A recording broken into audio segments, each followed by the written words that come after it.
Hello and welcome to Valuable Business Lessons with your boy KO.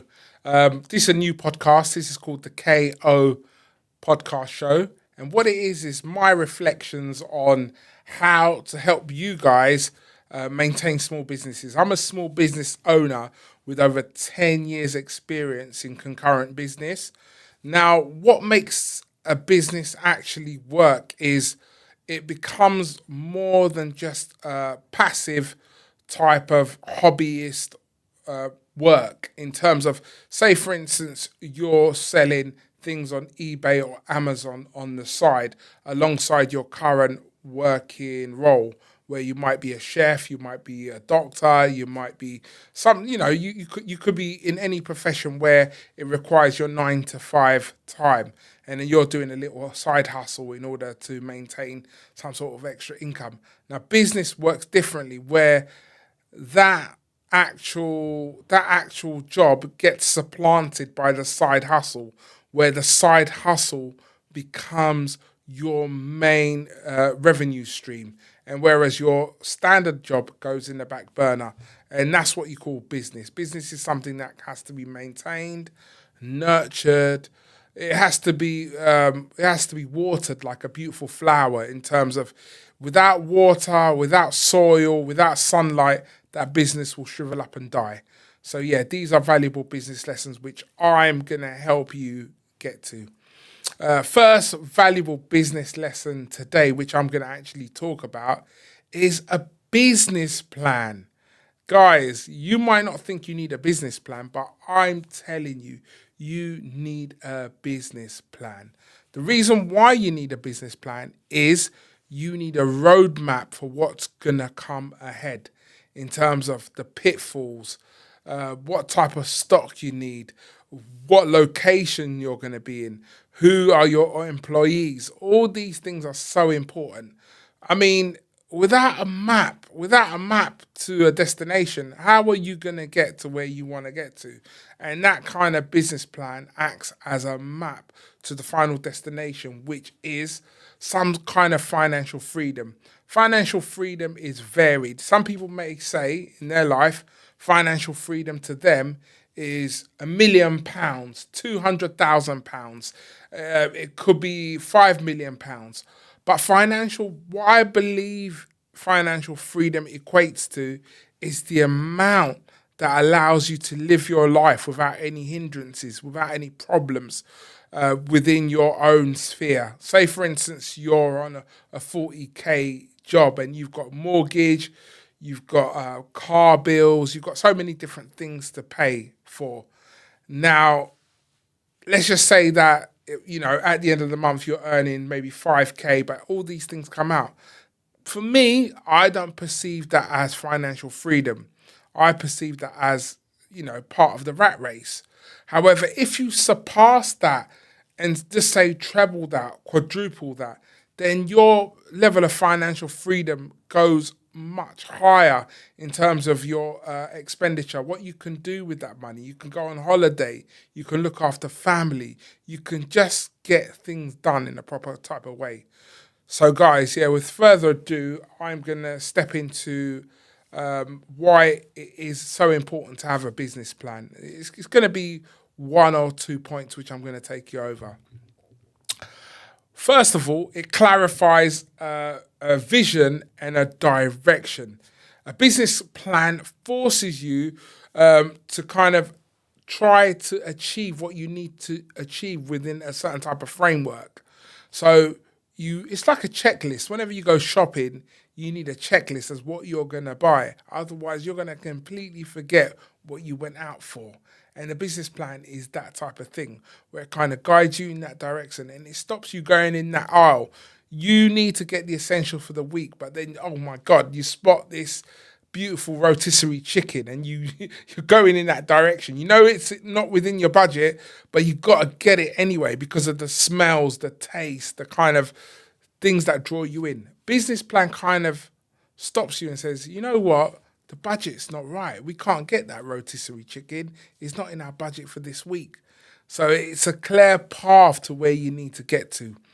It sets measurable goals on objectives.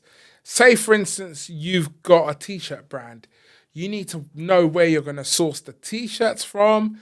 You need to know how many you're going to buy. You need to know what platform that t-shirt is going to be on.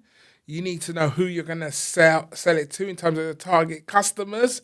You need to know how you're going to promote it, what kind of social media you're going to use in order to promote, to sell your t-shirts. Do you need a logo writer? Do you need captions, and so on and so forth? So it's a business plan sets measurable goals and objectives which you need to adhere to because it links to sales. Business is all about making sales. And without a plan of making sales, then I'm afraid you're in the water. You're in the water and you're not going to know where you need to go. On top of that, another factor is it improves your decision making. Kind of list tend to generally improve your decision making. If you have a list, that's a shopping list, which I stated before, it kind of points you in the right direction when you go shopping of what you actually need to buy. So it kind of helps your decision making and it stops you from falling in the pitfall of going in the wrong direction of things that you don't require. Ultimately, a business plan also identifies the risks ahead. You have to place within that business plan risks, threats, opportunity, weaknesses, and so forth. It highlights the challenges you're going to face. Without this roadmap and risk assessment, as they say, you are really putting yourself in a lot of trouble. I mean, everybody wakes up and has an amazing idea. Oh my God, I'm going to sell umbrellas. Okay, you're going to sell umbrellas. Why are you going to sell umbrellas? Is there going to be rain on that particular day? Rain is sporadic. Do you have the weather forecast? All these things are risks. You might be just stood there with a bunch of umbrellas and there's no rain for 2 weeks. So what's the point in actually buying these umbrellas? The risk is something that you have to adhere to because you have to know the pitfalls and all the opportunities that you're getting into. Having a business plan supports funding and investments. If you have a business plan, it's a document which you can take to like-minded individuals around you and kind of explain your vision. You have a vision, you have an idea. I want to sell mangoes at the market and a particular market down the road. Now, if you have a document that outlines how you're going to do it, what you're going to do, how you're going to sell those mangoes, where you're going to source them from, how you're going to market those mangoes, it gives people an idea. It puts your idea into a framework whereby in a framework, it shows people that you actually know what you're doing. And that actually gives people more confidence in order to invest in you. If I just tell my mate, yep, I want to sell mangoes. Yep, I think it'll be great to sell mangoes. Yeah, I think I can buy a bunch of mangoes and sell them down the street. People are going to look at me like, this guy's nuts. He's absolutely crazy. But if I say, I'm going to go to the wholesalers, there's a wholesalers at Billingsgate Market that sell these fruits. Now, the fruits come in, you can buy a basket of mangoes, £2 a box, and within that box, there are 20 mangoes. Then I'm going to get a license to be able to sell those mangoes at my local market. I believe if I buy these box of mangoes at £2, I could sell each mangoes for £3.50 each at this particular market. First, I have to get the license for the sales at the market. Then I have to get hygiene certificate to be able to handle food. So if I'm talking like this to somebody who's like-minded and kind of understands, they know I'm a serious person. And I've got it on a piece of paper that shows the steps which I'm going to take in order to sell those mangoes. That gives people more confidence in order to invest in you. I'll be like, wow, KO knows what he's doing. I think he's going to sell those mangoes, the way he's structured it, the way he knows his customer, the way he's talking about he's going to talk to Caribbean customers down the road, and he's going to market on social media. He's going to go on Canva. He's going to create images and so on. It gives people the confidence in order to invest in the idea which I've put forward. So yeah, definitely one to look at is it supports funding and investment. Another thing which you have to look at is financial planning. I've talked bits and pieces and said little bits and pieces about financial planning, but financial planning is essential to any business. Without financial planning, you don't know who, what, where, and why. And that's what finance does. Finance kind of breaks it down into where am I buying those products from? How cheap am I getting those products? How long does it take me to go down Billingsgate Market and pick up this? Am I going to use a car and use petrol? Am I going to get on a bus with, am I going to need help? All these things are cost variables which must be accounted for. And what happens is you must write a spreadsheet in terms of every step of the way, the finances, because if the finances are not correct, then me buying a bunch of mangoes down Billingsgate Market, it's not going to work because everything I've put into it, everything I've placed into going to get those mangoes and sell them, and I'm going to be earning 20 pence at the end of it, it doesn't make sense. So therefore, you must have a financial forecast to understand why why you are getting into what you're getting into.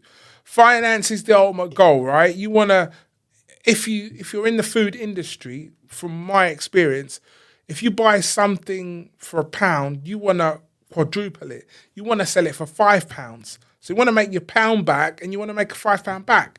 And if that doesn't work, if you're getting something for £1 and you're getting £1 back, but you've gone down there to go get the thing on a £1.50 bus and £1.50 bus back and pay for a license to sell the thing at the market, it's all adding up. It makes no sense. So with financial forecasting within business, it helps you understand all the margins involved and whether or not that business, you'd be scratching your head thinking, I got it for £1 and I went down there, bought another, and you'll be thinking, oh, it doesn't make sense. Therefore, the business will not work. It has to financially make sense to you and everyone around you in order to make it a viable business. Because ultimately, business is about sustainability. You have to work over a 12-month period and work out in that 12-month period, am I going to make my money back? Am I going to grow? And all these things within the business plan will help you. Also, within the business plan, it aligns your key targets. It aligns your key targets going forward. Business plans tend to change over a period of time. Me being in business over 10 years, I found that I've had to change so many different things within my business plan. What I thought would work doesn't actually work in that direction. However, it's gone in that direction. However, it stays within the framework of what I'm trying to achieve. So having a business kind of aligns your goals for the future and kind of helps you against all the pitfalls. Measurability and performance and accountability. Having a business plan makes you accountable. That document sitting there is almost like a contract to yourself. That contract is written for yourself in terms of how you believe you're going to conduct your business. So it's me promising myself that I'm going to do these things on this contract list, which is my business plan. And if I don't do it, and if I don't do those things on my list, then the accountability is not there. If there's no piece of paper that says I'm going to go to Billingsgate on Tuesday morning and get those things, there's no accountability. So therefore, there's no document that I can look at and say, oh, well, I didn't do that. Then ultimately, you haven't got the impetus to actually start something. But that business plan that you write and which you will change over many years makes you accountable for all the decisions that you will make within that business. And it holds you to your own standards. Having a business is not easy because you need to hold yourself to account. You need to wake up in the morning and think, where am I going to get that yearly income, monthly income, weekly income? It's not a job. Having a business is not a job from someone else. It's having a job for yourself, creating a path for yourself. So there's no easy way around it. There's no easy way around hard work. You must hold yourself accountable. Having a business plan supports growth and scalability. As I stated, the business plan which I did grew over many, many years. Things that I started in my first business plan are gone, but new things have been replaced. So therefore, I understand that at one point my business is scaling to different levels. So you might have to write a business plan for each different year. What have I done? Were there strengths and weaknesses? Did I go to the right market? Did I focus my sales where I'm going? So having that ability to grow within your business plan is really important. Having that document that you can look back, it's almost like a business diary. You can look at that business plan, you look at it and you laugh. Oh, I thought I was going to do that, but I didn't do that. So therefore, what happened? And then you look back and you say, I made decisions based upon the market. So yes, having a business plan kind of will support your growth and will support your scalability. Like I said, there's no point in getting onto a boat without a rudder, because if the wind blows you that way, you won't be able to steer yourself straight. So guys, please subscribe, tune in to KO's podcast and kind of get tips about business and how to conduct yourself. Peace out. Thank you.